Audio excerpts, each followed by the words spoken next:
Hey guys, how y'all doing out there? Hope you're having a wonderful day. Today I'm bringing something new to this channel that I don't think I've ever done before. So I thought I'd decide to try it out, see how it goes. Today we're going to be doing a little game review. Something that doesn't go too big into detail, but something I thought that might be fun and interesting to post. And yeah, the game I wanted to talk about was Ratchet Deadlocked. I got it previously about what I say, a couple weeks ago. Yeah, a couple weeks, and yeah, I finally finished it about I think the week before this week. And well, I gotta say I have some pretty mixed feelings about it. Not to say that the game is totally bad. I mean, according to the game reviews on Wikipedia, it actually got a lot of good scores from, some pretty big game companies. Yeah. So what we're gonna be talking about today is just some of the things that I don't necessarily like about Deadlock. Now, even though we are going to be talking about some negative things, there are some positive things about this game that do make up for some of those negatives. So without further ado, let's just dive right into it. Starting with the cons. The cons of Ratchet Deadlock. Now, when I first got into the game, I knew that it wasn't going to be like the old games. This one focused a lot more heavily on shooters than any kind of linear platforming the older games had. And Up Your Arsenal was already starting to go into this direction. It had a lot of like Halo-like modes, but it still did have that same old Ratchet feeling. So, I mean, the first con I wanted to talk about was automatic strafing. Okay, I get that, going into this, we're starting out with different weapons. We don't have the usual Lancer now. Ratchet is carrying two guns as his default. The Dual Vipers, I believe they are called. And, well, I like the weapons. I really do. The thing I just don't like is just the movement of gunplay now. The fact that we're always just strafing. Look, I get why it's like that, and it's a little hard to explain. Like, maybe the simplest way I can put it is that, it's just to handle the gunplay better. But I feel like it would have been better if I could choose to strafe. I don't know how many people feel this way about this. I mean, it's probably just a little nitpick of mine. But I feel like if you could choose to strafe like you could in the other games, it'd feel more immersive. Because, it's like you're interacting with the character more. I mean, that's basically my take on it. There's nothing much more to say there, so I guess we'll just move on. Next con, narration / talk over during gameplay. Alright, so basically the story of Deadlock is that we're captured by a couple of guards working for Gleeman Fox.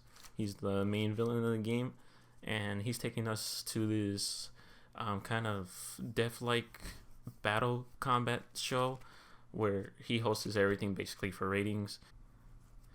He has two announcers working for him. I forget the name of both of them, but they're basically always talking over whatever you're doing. Whenever you're going into a new match, a new planet or something, they're always there just over your heads, just narrating. Every time you die, they keep saying the same things over and over again. And I'm gonna be honest with you, it gets pretty frustrating because a lot of these missions can be pretty difficult. I played on hero mode, and trust me, it was not fun losing nanotech so fast.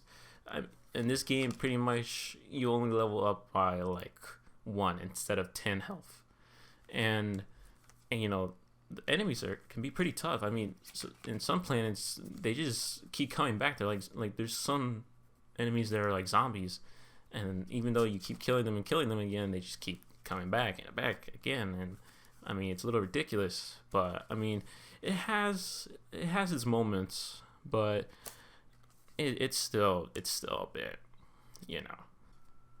I don't think the action really starts to get so good until Planet Kronos, and there the enemies are still pretty tough, but it's pretty doable, especially since it is a really nice planet. Next con we're going to talk about is a big one I really had when first starting this game, and that was a progression wall. What I mean by progression wall is basically when you can't even move on through the main story without doing all these challenges for dread zone points, which you basically have to earn only through these challenges in order to move on to the next main part of the story. And I gotta tell you guys, I think that right there in any game, honestly, is already a big red flag, at least for me, because I think that is just dumb. Like, I'm just gonna be as direct as possible. I think it's pretty stupid they put a progression wall there. I think maybe, I don't know why it was like that. Maybe it was supposed to be like an incentive to do the challenges that all the devs spent a lot of time making. But I feel like there could have been different incentives, you know? Like, why make it a progression thing? Cause I mean, I'm wasting my time on, like, I just want to beat the game already, but I have to waste my time on getting into the Landstalker, or flying a ship, or just dying repeatedly over some really difficult challenge. And it's like stupid, because like this shouldn't even be happening, because I didn't want to do these certain challenges. I just wanted to progress through the story. And you know, I mean, but I don't have a choice. I don't have a choice. Like, that's what I really just don't like. That it feels like there's not a lot of choice. If they had said maybe you could get like secrets or good or neat items, or you know, like some extras, that could have been enough an incentive. I mean, like, at first I was like, you know what? I mean, I don't really like doing challenges, but I'm gonna do the challenges anyways, just because I want to see what they're like, you know, because that's just me. That's just how I like to do things. So like, there was actually initiative to do the challenges. There didn't need to be a progression wall. And when I found out there was one, well, I mean, you pretty much just ruined my whole day. I mean, that's pretty much all I gotta say. Please, no progression walls in any game. The world would just be a much better place without them. And the last con I have for now is weapons feel limited. Okay, we're gonna talk about this a lot more once we get into the pros. But what I mean by weapons feel limited is that there is even less now. I believe there's only 10 weapons here compared to the other games that had like maybe like what do you say, like 15 to 20, or probably a lot more. I'm just probably not remembering all of them. The weapons they're pretty much a mixed bag. There are a lot of good ones, but some are probably some I'd probably never buy again, to be honest with you. I mean, not that they're terrible, but it's just, how do I describe it? They're just not that fun, honestly. I mean, it feels like kind of a waste of bolts to me. I mean, that's pretty much all I gotta say on it. So, okay, those are some of the things I don't like about Ratchet Deadlocked. This video is not gonna be too long, since I only did write a summary of some things down. But now we're just gonna move into the pros. What I actually did like about playing Ratchet Deadlocked. Okay, first pro we're talking about. Combat tournaments are fun and engaging. Yes, they are. They pretty much are like the best things I did like about this game. The combat tournaments I think will always be my favorite. I love the gunplay there. I love the enemies. You know, I mean, the narration's still a little annoying, but you know, it's okay. Look, if the narration had just been here in the combat tournaments, it honestly probably wouldn't have been that bad.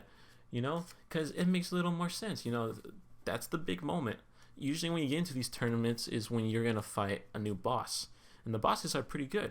And, you know, and they're trying to build up the hype because it's, you know, a messed up TV show. So it makes sense. It makes a lot of sense. And it's pretty good. I really like it. I think there is where they really did excel. Next pro we're talking about, mods for your weapons. Okay, yeah. In addition to the new weapons, they've also got some mods from them. Alpha and Omega mods. I didn't use these a lot, and I didn't think I was gonna use these a lot because I mean I'm not really a person who goes for a lot of mods on their weapons, but I mean they help. Oh, holy shit, do they help? I mean that's why in going commando, I mean I pretty much still get a few mods myself because I mean things like acid or freezing your enemy or shock, you know, I mean they really do help out a lot. And I'm just glad that, you know, that this was an addition. Like if they're gonna focus on a big shooter like Halo, because they wanted to, this game was heavily inspired by Halo from what I've read, then this was a good way to really change up the pace of things and really just help you out, because the enemies can get tough, and trust me, it pays off to have some of those mods. Don't forget to grab some, folks. They really will help you. The next pro we're gonna talk about are the combat bots you have on your side. So yeah, another new thing that this Deadlock introduces is these, like, I'll call them buddy bots that pretty much fight with you throughout the whole game, and honestly they're pretty useful. Sometimes their dialogue can maybe get annoying, especially when you're dying a lot and they just want to put all the blame on you, or maybe they act like Hollywood stars in like some generic big Michael Bay film or something. But otherwise, they are, like I said, they are pretty useful. You can pretty much upgrade them. You can get all kinds of skins for them, and the more you upgrade them, you know, the stronger they become. And you can get like shields for them, which really helps out a lot. And, you know, it is pretty useful. They are, like, honestly, with the difficulties that, like, the highest difficulty you want to play on is hero. I don't know how to unlock gladiator, but they pretty much hold their ground. I mean, that's pretty much all I have to say on them. So the final pro we're going to talk about has to do with a con, actually, we mentioned earlier, and that was that weapons feel limited. Well, while the weapons do feel limited, they actually now can upgrade to V10 or V11, making them actually more usable, and you want to use them more.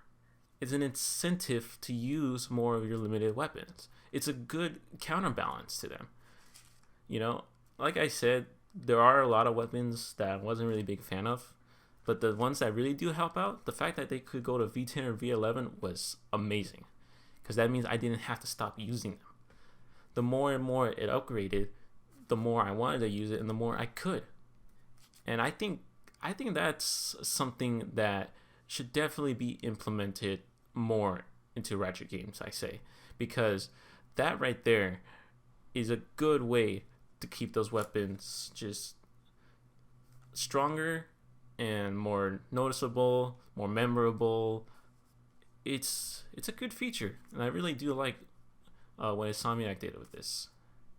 Okay, well, that was my pros and cons on Ratchet Deadlock. I'd say they were about even.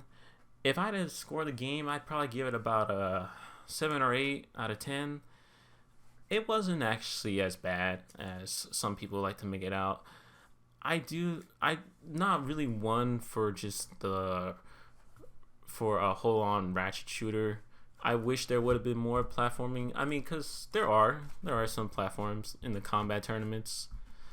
That's oh yeah, and then you have on other planets you'll get to put on this weird grind rail, and it actually has it's pretty cool. Like you get to shoot on it too. But I mean, I really do like Ratchet and Clank for what it was before. I mean, you don't even get to play as Clank in this one. It's pretty sad. But you know, I mean, it's an old game. There's no need to still make a big fuss over it. After all, Insomniac did learn to eventually finally go back to its roots in Rift Apart. So yeah, I mean, that's pretty much all I had to talk about. I hope you guys have an amazing day, and I'll talk to you all next time. Alright, bye bye.